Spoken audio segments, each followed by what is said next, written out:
Eric Bischoff recently commented on Jake Hager's comments toward AEW. Let's see what Eric Bischoff has to say.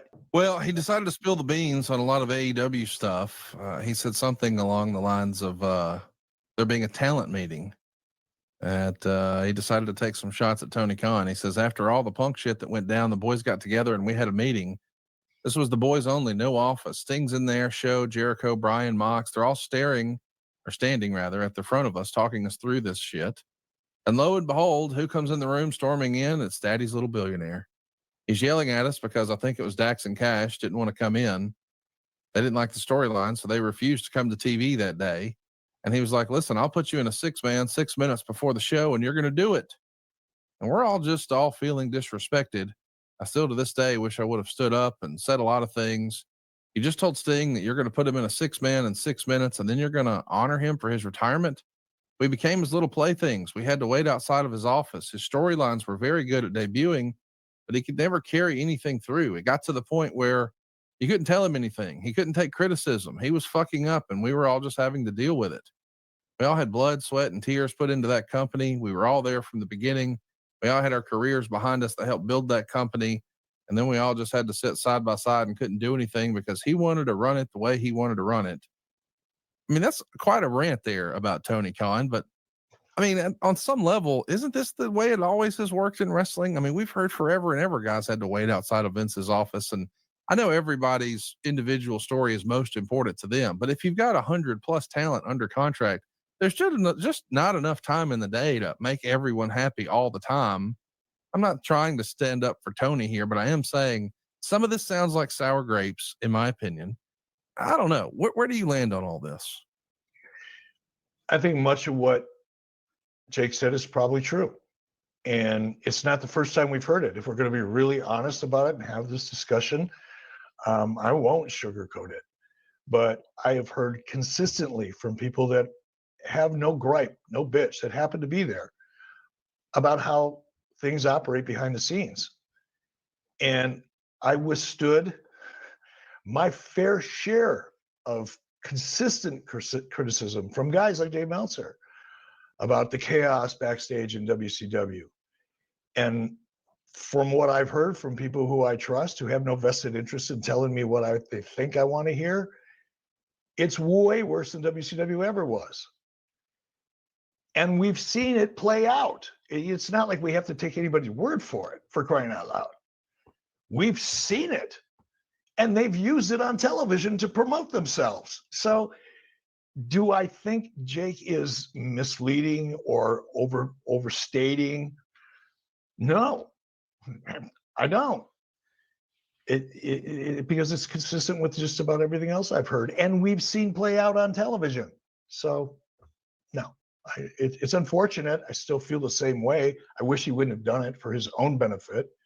It's certainly not going to hurt Tony. May hurt his feelings or upset him for a minute.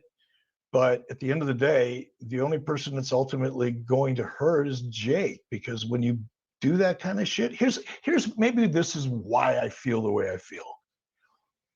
Whenever someone would, I may have said this to you before, whenever somebody would come to work for me from WWE, I could pretty much tell within the first 2 or 3 minutes whether I was going to really connect with this person. In that 2 or 3, 4 minutes, whatever it was, or just initial getting to know each other, if someone felt the need to bury WWE or anybody at WWF at the time, or bury anybody in WWF, what that says to me is that person's telling me what they think I want to hear. I don't want to hire someone like that. I'm never going to have that great of a connection with somebody that walks in my office and buries the people that he used to work with. You know why? Because at some point in time, we're going to separate. Either I'm going to fire you or you're going to quit. You're not going to retire here. Nobody ever does in the wrestling business necessarily. So this thing is going to come to an end. And if I have to think, oh God, at some point, this guy's going to leave or this woman's going to leave, and then they're going to go out and bury me, I'll save myself the trouble. So, and I guess that's why I feel the way I feel about Jake's comments, is whether they're 100% true or not, it hurts you, man.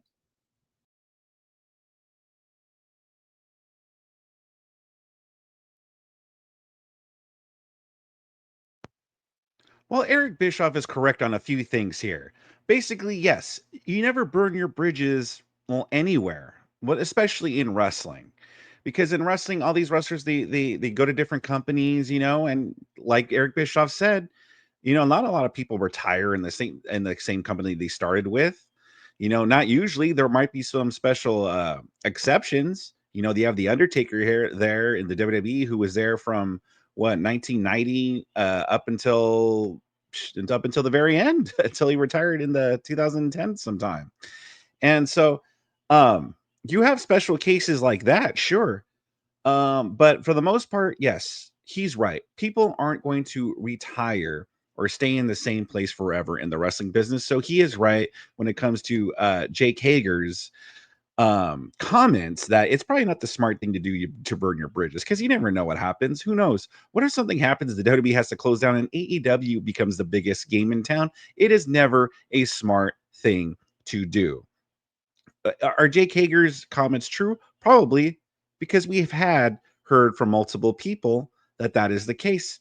Now, I will say to push back against Conrad, because I know Conrad always wants to defend Tony Khan in AEW. I know he always wants to do that.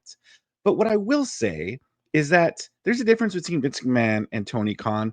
Tony Khan is no Vince McMahon. He is not. There's a difference between people waiting for time with Vince McMahon, someone who pretty much made WWE into what it is today from the ground up. Pretty much, he built it from the ground up, so therefore he got to be a little bit someone who could. He's someone that could actually argue, "Hey, I know what I'm doing, pal. I know what I'm doing, pal. Let me do this," because he did it. He made the WWE into what it is today, so he gets to do things like that. Tony Khan, however, AEW is only where it's at because he has his father's money. He had his father's money given to him, and that is why he is in the position where he is today. He didn't build AEW from the ground up. AEW wasn't even really his idea. Pretty much, Tony Khan was the funder for AEW, and with his money, he was able to bring all these things to AEW. But if it wasn't for the money, who knows who knows if Tony Khan would be able to build a successful wrestling company? And that's the difference. You have AEW, which is a company full of talent, veterans that have been in the business for a long time, much longer, way longer than Tony Khan. And so when you're in that position, when you're pretty much a big time money mark like Tony Khan, you need to be listening to the people around you more. You need to be listening to more of the veterans, if you know what I mean. But what do you think so far? Hit that like button, subscribe to my channel, KV Talks Wrestling. Let's continue. Well, it doesn't help anything. I'll tell you that. Nobody's going to read that or see that interview and then say, you know what?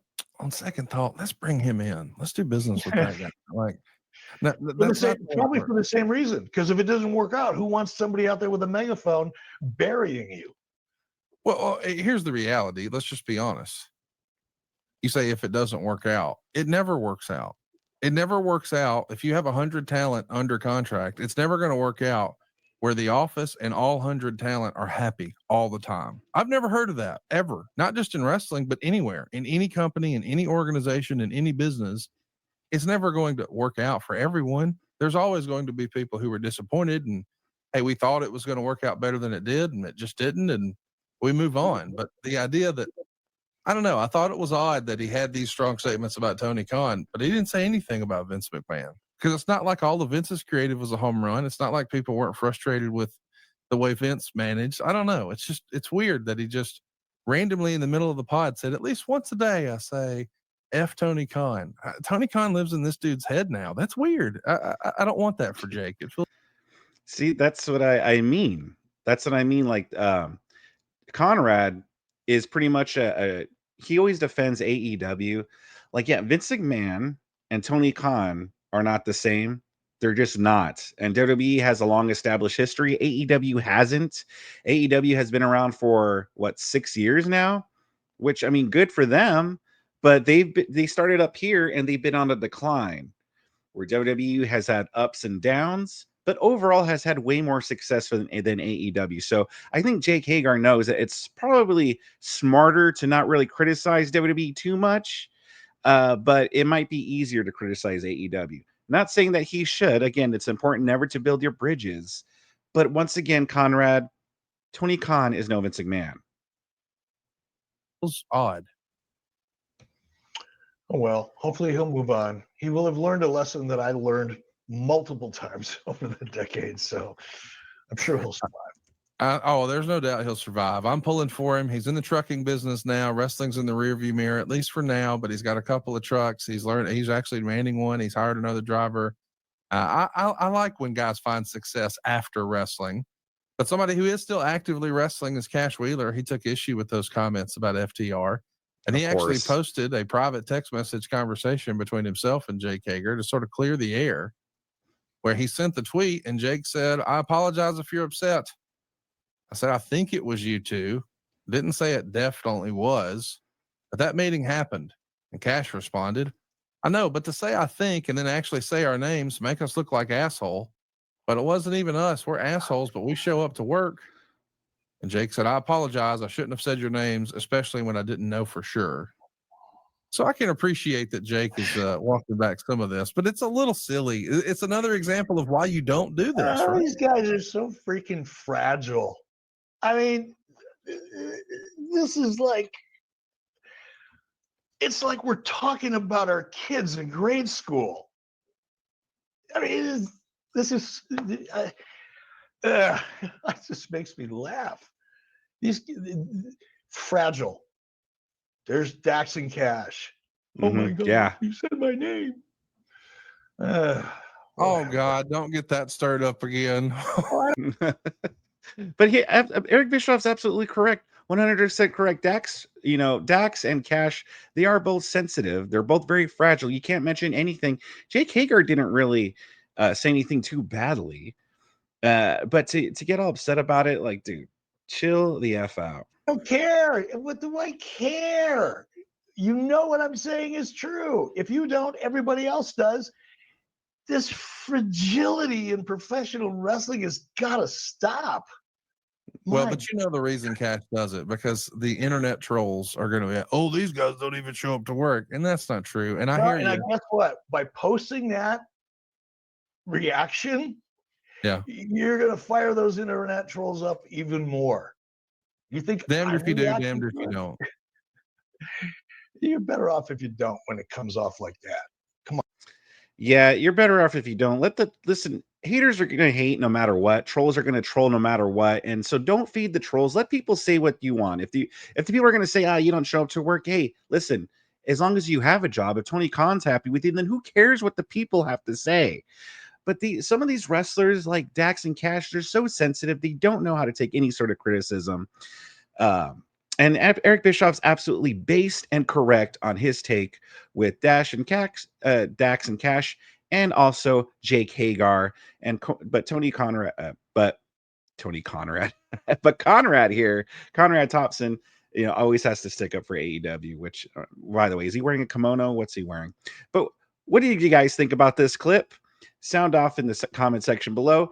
Subscribe to my channel if you enjoyed this. If you want to see the full podcast, which this is from, which is the 83 Weeks podcast, it is linked down in the description down below, so you could see the full thing for yourself.